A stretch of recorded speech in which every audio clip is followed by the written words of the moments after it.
Welcome back to Casual Bias Rugby. This is the URC Round 14 preview. We'll do some predictions, look at each and every one of the games. Obviously, the Champions Cup done and dusted for now. We're waiting on the semi-finals. But this is the tournament that I'm kind of more interested in at the moment, seeing that this is the place where you find the South African teams. As you know, I'm a Stormers fan. And obviously, we've got a massive game for the Bulls because obviously they didn't send their strongest team up. Now they're going to play against the defending champions, Munster. We'll get into each and every one of the games. If you do like the channel, please remember to like and subscribe. And also, if you like the podcast that we run on Saffers Unscripted, please remember to like and subscribe onto that one. We are pushing for 1,000 subscribers. The growth on that channel has been absolutely insane. But let's not waste any time. Obviously, I'm going to focus a bit more on the South African team, seeing that I'm a South African. But we'll go through each and every one of the games, so you can let me know what team you support and what you think the predictions will be.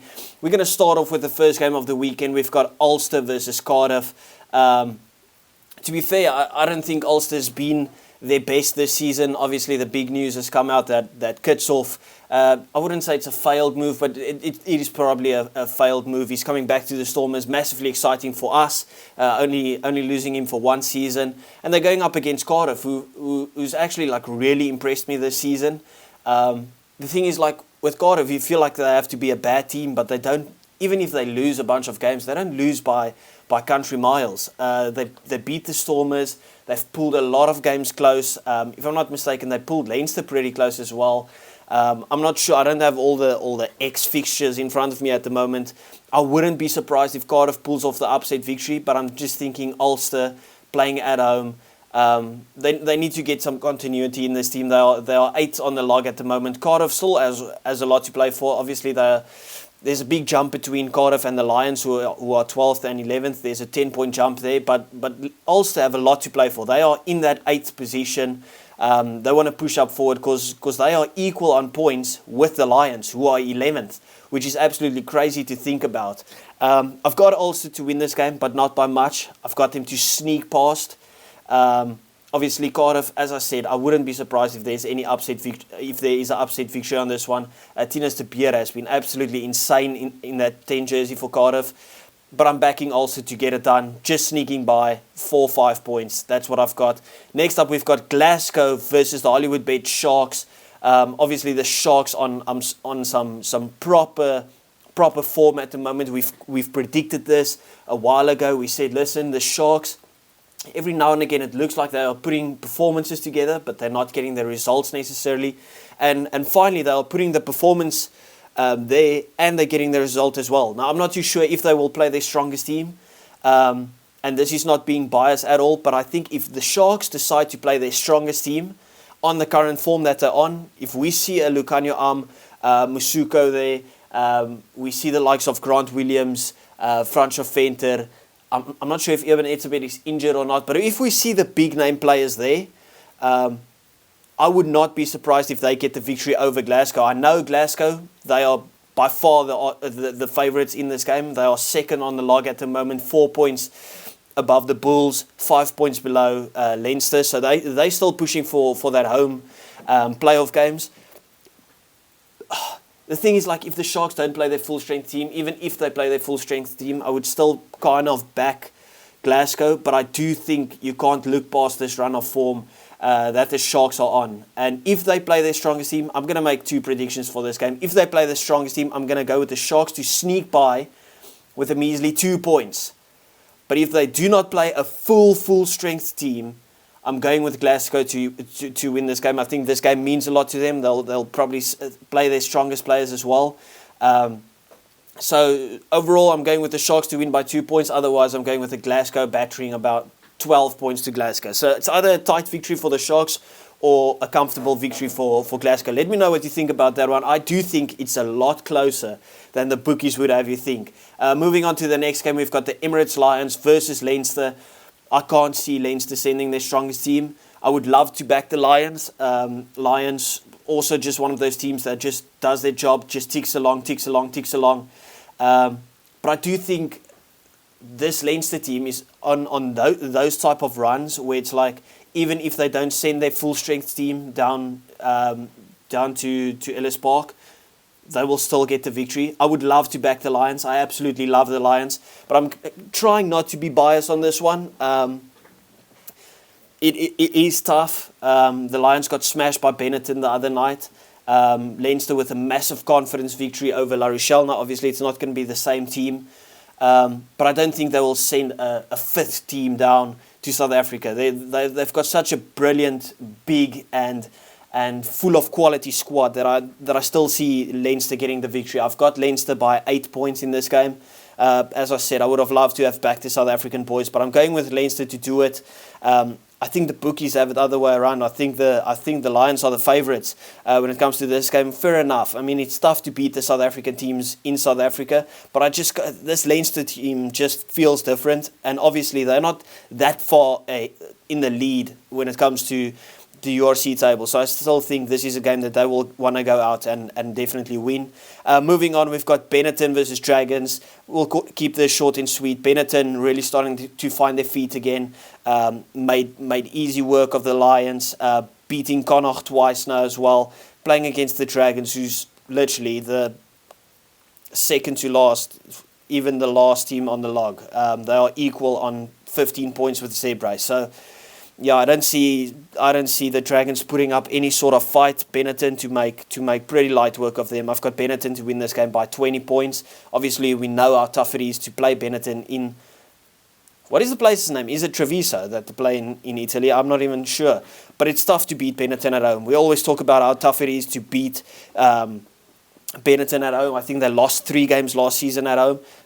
I can't see Dragons getting anywhere close in this one. Moving on to this is the big game and probably the game of the weekend. We've got the Bulls taking on Munster, the defending champions. And listen, I know there's a lot of Irish people on this channel and you would probably back Munster, but the thing is the Bulls don't lose at Loftus. It's just one of those things. They are so good at home, especially now that they've fallen out officially of the Champions Cup. We know they are prioritising the URC. They haven't won this title yet. They want to get that home playoff game. They want to secure their spot there.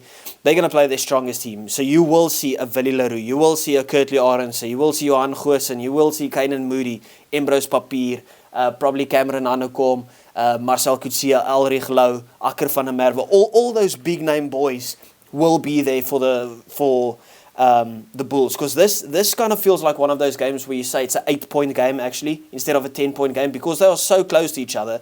You are taking away from what the one team can get and you are adding it to your score. So this is a massive game for the Bulls. If they get a victory here, it kind of puts a big gap between Munster and the Bulls. And obviously if the Bulls win this game against Munster and Munster don't get anything from it, the Stormers will benefit massively from it, because the Stormers are 4 points behind Munster, which means if the Stormers beat the Ospreys, all of a sudden they are equal with Munster or one ahead, which gives the Stormers a home playoff game. So this is an absolutely massive game. I will be rooting my balls off for the Bulls to get a massive victory here. Obviously, the Bulls have been scintillating this season. I can't write off Munster. This is not being disrespectful towards Munster. I just don't see them competing with the Bulls this game. Will Munster send their strongest team? I don't know. I'm not too sure. I'm not too sure about their remaining fixtures, how many games they are on the road at the moment. But yeah, I've got the Bulls to get a comfortable victory over Munster. Actually, I'm going Bulls by 15 points. I know it's a bold call, but that is where I'm lying with this one. Next up, as we just mentioned, the Stormers versus the Ospreys, and the Stormers still have a lot to play for. 5th in the log at the moment, but as we know, it's so close. Every single point for the Stormers matters. We have got a bunch of injuries. That game against La Rochelle really killed us. It was a tough watch, knowing you're 16-0 in the lead against the defending champions. You've got the chance to make history and knock them out and then move on to the quarterfinals, and then you get 5 injuries, and it's like, wow, this has just affected our URC as well. And to be fair, I care more about the URC at the moment than I do about the Champions Cup, just because we aren't that emotionally involved in the Champions Cup. If we went on to the semi-finals or the final, we wouldn't have gotten a home game. Either way, if we would have played home, we would have played at the Stoop or something in England. So seeing Dion Fourie go off, Daimani getting knocked out, Sas went off injured, Ben Jason Dixon went off injured, and then Salman Murat as well. At least you know some of them were concussion injuries, so you know they'll probably be back this weekend. As I said, I haven't seen any of the squads. I'm just scared that might have been the last game of Dion Fourie that we have ever seen for him as the Stormers. We know a knee injury. I'm not too sure. Is it an ACL that's gone at his age? Very, very tough to see that. But I've got the Stormers to make pretty light work of the Ospreys. We know what to do. We know what's on the line. So we got to get the job done. And that is what we will do. Obviously, we're playing at Cape Town Stadium. Home game for us. So I'm going with the Stormers to get a massive victory. I'm going by 25 points. Not saying this out of a biased perspective. I just think that's how strong the Stormers are, and they're really on good form at the moment. Next up, we got Connacht versus Zebre. I'll keep this short and sweet. Connacht obviously losing twice to Benetton, but Zebre, who started so well in this tournament, that's really, really dropped off the radar. I'm going with Connacht to get a pretty comfortable victory. If this was played in Parma, I would have been, okay, maybe a bit closer, but Zebre last on the log once again. Connacht to get a pretty easy victory. I'm going Connacht by 18 points. And then finally, to round it all off with, you've got Edinburgh versus Scarlets. Scarlets just as bad as the rest of the pack behind them with the Dragons and Zebre. Sharks obviously was down under, but they've gotten a couple of games victories in a row now. Edinburgh, all to play for them. They will know if the Ospreys lose, and also if the Ospreys lose, they could potentially bump up into that 8th to 7th position. And that makes it tight again, because if Munster loses, who's on 43 points, and Edinburgh gets a bonus point victory, they go up to 39 points with Munster on 43, and then it's a one point ball game, a 4-point ball game, which makes it so close. This tournament has been so interesting to watch throughout. So I'm going Edinburgh to get a smashing victory over Scarlets with the bonus point. Edinburgh by, I think this might be the biggest margin. I'm going Edinburgh by 30 points. Let me know what you guys thought about it. I appreciate each and every one of you guys always tuning in. Please remember to like and subscribe. Remember to go over to Safas Unscripted and go and support that channel. Thank you very much for watching. See you next time. Bye-bye.